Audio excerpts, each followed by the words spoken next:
Alabama passes bill to criminalize hormone treatment, puberty blockers, and gender change surgery for minors and force teachers to disclose to parents if their child claims to be trans. It's not the first law we have seen of its type. We have seen in several other states. We have Idaho. Idaho bill that criminalizes medical trans youth treatments passes House. We also have this story out of Arkansas. A federal judge blocks Arkansas ban on trans youth treatments. This story is from July 21st, 2021. Now, this is somewhat in line with the parental rights and education bill because it does include teachers have to disclose to parents if their child claims to be trans. It's much more direct than what we see in Florida.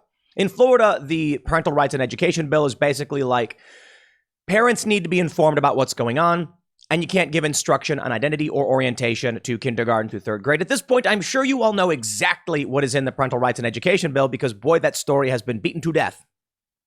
But I find these stories fascinating. When they say they're going to criminalize hormone treatment, of course, we see protests from people who immediately retreat from the controversial statement that we should be surgically altering children to the trans rights are human rights and you are transphobic. And that seems to be the go-to strategy for the left. To be honest, I don't think that any of these people who are protesting have any idea what they're protesting. I look at my own history with protest and activism for the most part. When I was younger, and I was out there protesting, say, war or these other activist issues, environmentalism, for instance, they would give you signs and most people just didn't know what they were talking about. And often I didn't either. And this is actually what made me not want to be involved in this kind of activism. When I've told the story before, I was confronted on the street by someone who accused me of lying about Deepwater Horizon. And it's because I didn't actually do any legitimate research into it. I just believed what the activists were telling me. And then it turns out I was wrong and I was angry. Why am I out here misleading people? Well, let's talk about that Mott & Bailey. This one, I have a question for all of our progressive friends who may be watching this video. Say, well, I suppose I should put it this way. If your Media Matters or some other leftist organization or someone who's going to take a clip out of context, I just assume you're evil people. And you won't take the full context of what I'm saying anyway, so there's no point even talking to you because you're just evil people, grifters coming here to try and make money. But by all means, do you. And I guess you can do your thing. Sure, fine. Congratulations. But if you find yourself here watching this video as someone shared the video with you, maybe you're liberal, progressive. I just want to ask, should little boys, let's say a 12-year-old boy, says they don't feel like a boy. They are actually trans and they're a girl. Should they be allowed to get breast implants? I mean, breast implants aren't permanent, you can always get them removed. But do you think the little boys should be allowed to get breast implants? Honest question. Now, my assumption is, based on my worldview, is that most people would say no. That's absurd. We don't want little boys or even trans kids getting breast implants. But what about mastectomies? Now, those are permanent.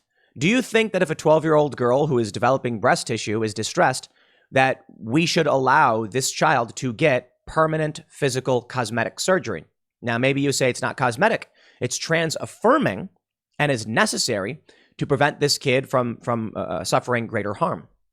Maybe they'll become depressed as they get older and they grow breasts. Well, to what extent do we limit cosmetic surgeries, plastic surgeries, or body modification surgeries for children? If someone says that they feel their hand is possessed and it needs to be removed, and they're distressed, to what degree of distress would we allow someone to remove body parts? I mean that legitimately. Provide me an answer. I want a legitimate answer to this question. And you can come out and say there's a big difference between mastectomies and cutting off your hand or whatever. Breasts serve an important function in child rearing, in nurturing. And it's going to become a very important part of a woman's life as she gets older and then decides to have children. Maybe some people won't, but I don't think 12-year-olds, 13-year-olds have that comprehension yet. They're not old enough. Now, let's advance the age a little bit. 15-year-old females.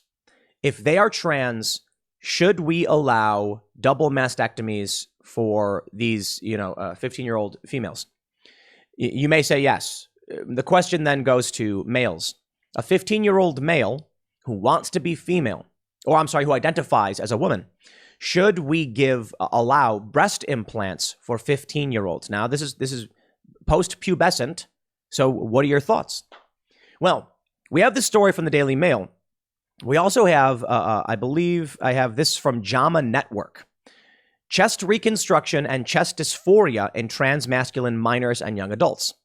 This is a study from May 2018 that looks at people aged, I believe, 13. Let me pull up I want to make sure I get it right. I believe it's 13 to 25. Here we go. Eligible youth were 13 to 25 years old, had been assigned female at birth, and had an identified gender as something other than female. So what they did was half of these people had undergone double mastectomies, half of these people had not. They then wanted to see whether or not it benefited them in terms of their distress. They go on to mention that these people were distressed, and their objective was to examine the amount of chest dysphoria in transmasculine youth who had chest reconstructive surgery compared with those who had not undergone surgery. So this includes 13-year-olds, yes, who had double mastectomies. The average age of those who had not was 17. The average age of those who had was 19. So, of course, it skews older. It tends to be the older people who actually got the double mastectomies. My question here to you as we begin is just, do you think we should give permanent surgeries to minors whose bodies are not even fully developed? I'll give you one example of one of the issues here is Jazz Jennings. You may be familiar with Jazz, who was trans, I believe, at 7 years old, and had several complications with transgender surgery due to the fact that there was no tissue development in the nether regions, as it were, because of puberty blockers. So this resulted in complications. Again, this is a question for those who are in favor of these gender change surgeries for minors. Now, I assume most people, whether you watch my show or not, and I assume even many liberals are probably like, no, we don't want surgery for minors, but there are a large amount of people who do. And of course are going to be offended by this and protest this. I mean, they protest this stuff. They want 13-year-olds to be able to get permanent life-altering treatments. Now, if you find yourself in disagreement with this, share the video. Ask these questions that I asked to your friends and family who are progressive or who otherwise oppose these laws, and have an honest conversation. I'm sure there's going to be people who oppose these laws for reason and still say things like, well, I don't think they should be giving surgery to minors. 17-year-olds are going to be included in this. By all means, let me hear what you have to say. I'm interested in your answer. Here's a story from the Daily Mail. Alabama lawmakers passed a bill Thursday outlawing gender-affirming medical care for children, including hormone treatment, puberty blockers, and gender change surgery. The measure would also force teachers to tell parents if a minor's perception of his or her gender or sex is inconsistent with the minor's sex. On Thursday, the Alabama House of Representatives voted 66 to 28 in favor of legislation that would make it a felony, punishable by up to 10 years in prison, for a doctor to prescribe puberty blockers or hormones, or perform surgery to aid in the gender transition of someone under the age of 19. I want to pause there. Should it be illegal to administer the medication to the child? Now, okay, prescription, I understand. But what if someone gets these hormone therapies? I'm curious if that's included in the law. I'd imagine it was. If somebody went online and ordered from, say, India, China, or Mexico or something and started giving that stuff to their kids or to a kid, I'd imagine that would be still illegal. The bill now goes to Republican Governor Kay Ivey for her signature, though she has not yet said whether she will greenlight the measure. I would just love to see what's going to happen if a Republican governor says, I will not sign a bill banning surgeries for minors. Cosmetic. Alabama is just the latest red state to promote legislation aimed at curbing gender-affirming healthcare for trans youth, following the lead of other states such as Florida and Texas, which have considered similar measure in recent weeks. Rep. Neil Rafferty the only openly gay member of the Alabama legislature, did not hold back as lawmakers headed to vote. This is wrong, Rafferty said. Y'all sit there and campaign on family being the foundation of our nation. But what this bill is doing is totally undermining that. It's totally undermining family rights, health rights, and access to healthcare. Rafferty, I have a question for you. If someone has a son who says one day that they want large breasts, double Ds, otherwise they're distressed, should they be allowed to give this child large breast implants? Yes. The reason I ask is because I assume most people would be like, no, of course not. But what's the difference? Seriously, what is the difference? And breast implants are not permanent. They can be removed. Mastectomies, you can't bring that tissue back. Meanwhile, Republican Rep. Wes Allen of Troy, a sponsor of the House version of the bill, argued on Thursday that trans children are not old enough to make decisions about gender-affirming medication. Their brains are not developed to make the decisions long-term about what these medications and surgeries do to their bodies. Jeff Walker, father to a 15-year-old trans daughter, pleaded with Governor Ivey, who has not yet indicated whether she will sign to veto the bill. I want the governor to know that she doesn't have to sign this. She can veto it. All you are doing is hurting Alabama families with these bills. In addition, the Alabama Senate voted 26-5 to approve legislation mandating that K through 12 students can only use multi-person bathrooms and locker rooms that correspond with the gender on their original birth certificate, rather than the current gender identity. This is what you know what the issue I have with the left on this one is? They say the rights of females don't matter because the social construct of gender is deserving of more rights. I can't make that determination, but I think biological function should be the determinant in bathrooms, or just make single unit bathrooms. Problem solved. How about for the school, instead of doing 5 stalls, you do 4 individual rooms. And then between the men's room and the women's room, you have, let's just say, 8 that are typically the women's and 8 that are typically the men's. And now you have 16 single stall bathrooms. Hey, guess what? No more swirlies. Not that I think swirlies actually still happen, but I mean, probably. No more getting bullied in the bathroom. You go to the bathroom, you lock the door behind you. You're in your own private room. Boom. Problem solved. No multi-person bathrooms. Otherwise, the issue is the left seems to say there should be no civil rights distinction between biological females. The civil rights distinction should be based on identity, which it makes no sense because anyone can identify however they want, whenever they want. So I just think that distinction makes no sense. Republicans in the Senate also added language that would prohibit classroom instruction, a discussion on orientation or identity for students in kindergarten through 5th grade. The Alabama proposal, which has been compared to the Don't Say Gay measure, goes further than Florida's law, which only includes grades K through 3. White House spokeswoman Jen Psaki told reporters Thursday that the U.S. Department of Justice has warned states such laws and policies may violate the Constitution and federal law.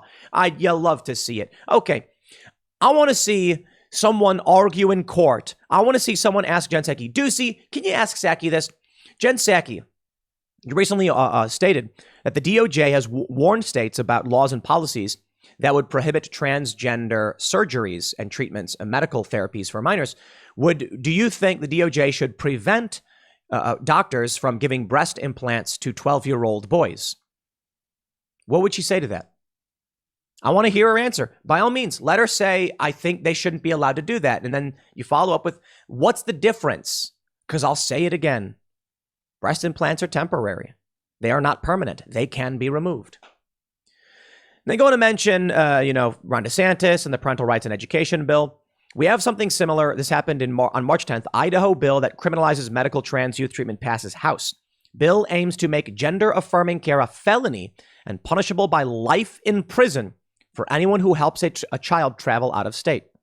I think it's funny that already the media is calling it gender-affirming because they're trying to make it sound, they're controlling language. We can just say cosmetic surgery. The bill aims to make cosmetic surgery for children a felony.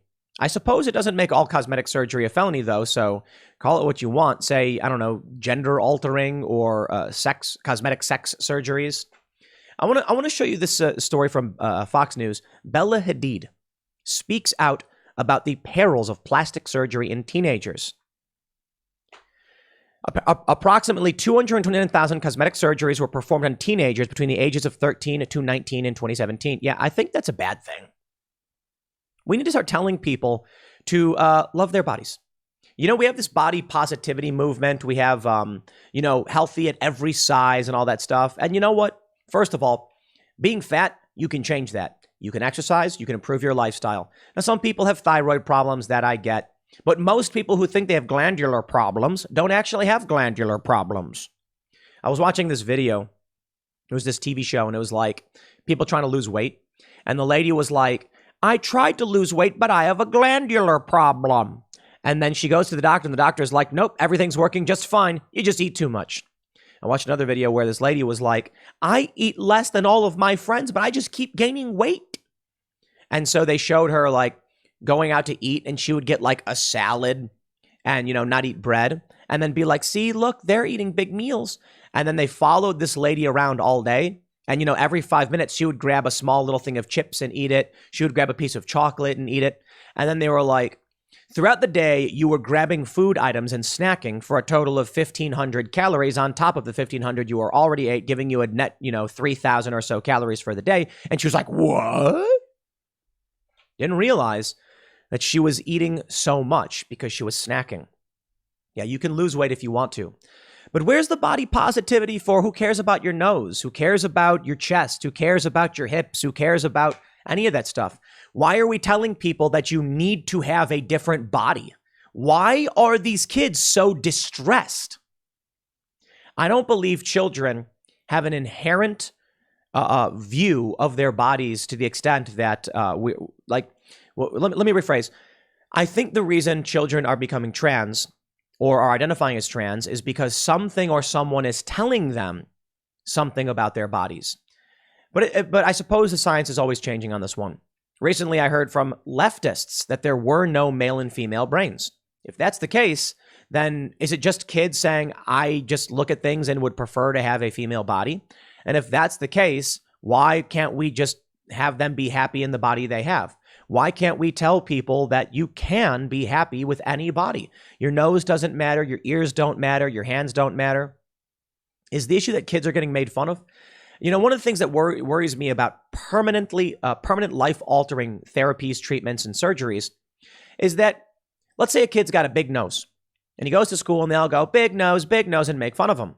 This kid's going to be like, I want a smaller nose, and they're going to tell their parents, I don't like my nose. Should the parents then give them a nose job? I think the answer is no. I think you say, yeah, kids can be cruel, and you are who you are, and you should be proud, and just be who you are. It's strange, though.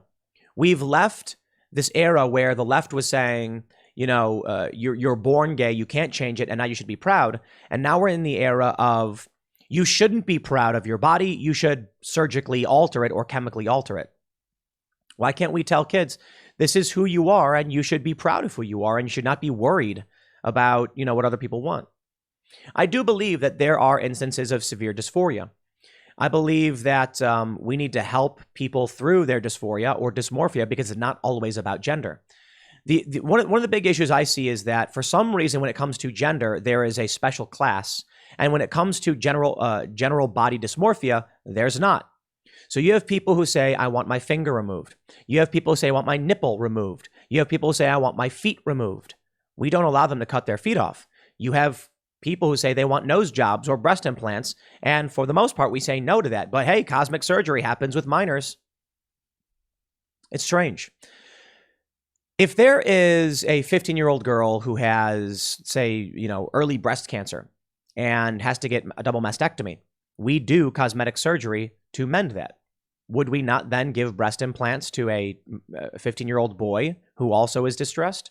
I think the answer is we would. And I'm wondering what progressives think about that. Do we want to start doing permanent surgeries on healthy bodies? I'm not a fan of the idea. I think there's a different question in kids who are 16 or older. I certainly do. I think one of the issues for the most part is puberty. And when you start giving this treatment to, kids under 13 is where you're causing permanent damage. One of the issues with puberty is that desistance tends to occur around puberty. That is, there are kids who claim to be trans, but the overwhelming majority After puberty, desist, meaning all of a sudden they're just, they say they were wrong. If you've got someone who's now 16 and they're getting older and they're still experiencing very serious distress to the point where there's concerns about their health and safety, well, then I think there are issues there. This is one of the reasons why I disagree with these laws to a certain extent, because I think there is a bit more leeway in cosmetic surgery to kids who are nearing adulthood. But perhaps the answer is simple. 18. It's a challenge. Should kids be allowed to get tattoos? With parental consent, they can. But tattoos aren't disabling you or altering your body too dramatically. It's just images. Should a kid get a nose job? And I typically just think the answer is no until you're 18 and you're on your own and you can live your life as you see fit. But why wouldn't parents have the authority to determine what's best for their children if they think their kids should be getting cosmetic surgery? I suppose the challenge comes down to parents probably do know what's best for their kids, but some parents are told creepy BS things. And the concern is the parents can believe nonsense, and then these kids can end up growing up and regretting it, like Bella Hadid. She regretted it. She says she wished she didn't do it. She had a nose that was part of her family heritage, and now she doesn't. Maybe these kids aren't old enough to understand what they're doing, and parents shouldn't just say yes to whatever these kids want. Joe Biden came out recently and said you should affirm your children. But why does affirm only refer to gender? What if your kid says they want to be a dragon, and so they want cosmetic dragon surgery? Now, some people might laugh at that idea, but there are individuals who get their lips split to be like cats, or get their tongues forked, or get horn implants. Do you mock them? Should kids who say, I want to be a dragon, be allowed to go get cosmetic surgery to be a dragon? If you're going to give someone hormones to change their body, why not any other kind of chemical therapy on any other part of their body? Why would you be able to give a 12-year-old boy male hormones to boost their testosterone because they want to be large and hairy? I'm curious what your thoughts are. Comment. I'll leave it there. Next segment's coming up at 1 p.m. on this channel. Thanks for hanging out, and I will see you all then.